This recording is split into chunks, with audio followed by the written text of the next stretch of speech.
Assalomu alaykum O'zbek TV New York teletomoshabinlari.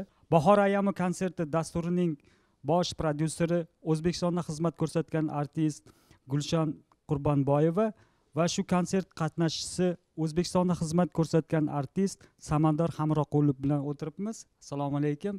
Xush kelibsiz New Yorkka. Gulshon opa, shu konsert to'g'risida ozgina ma'lumot bersangiz.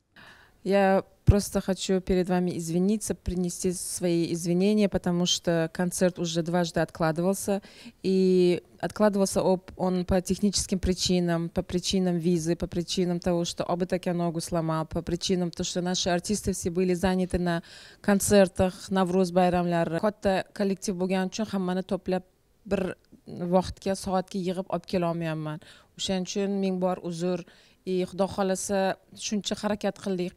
Harakat qilyapmiz. Xudo xolasa yaqin kunlarda, hozir kuni ma'lum bo'lmayapti, hammaligi to'planib bir kunga решениeni qilishsa, albatta yaqin kunlarda ko'rishamiz. Shu полный yulduz sostavlar bilan. Gulshan yuqorida gapirib o'tgandek, haqiqatan O'zbekistonda juda ham bizning tadbirlarimiz ko'p va san'atkorlarimizni deyarli bo'sh vaqtlari yo'q, qo'liga tegmayapti. Biz deyarli orada 2 haftacha vaqtimiz bo'sh bo'lganligi uchun Navruz bayramlari arafasida kelib yurtdoshlarni tabriklash maqsadida Amerika Qo'shma Shtatlariga tashrif buyurdik.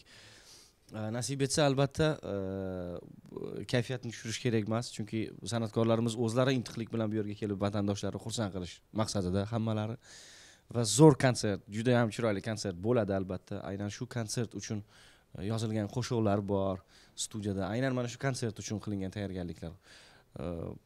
O'zingizlar ko'rasizlar, buni ko'p gapirgandan ko'ra yaxshisi konsertni tomosha qilganinglar yaxshi. O'ylaymizki, konsert juda ham chiroyli tayyorgarlik ketyapti Gulshon opa. Shu konsertimizga marhamat, kelinglar, konsert zo'r bo'lib o'tadi.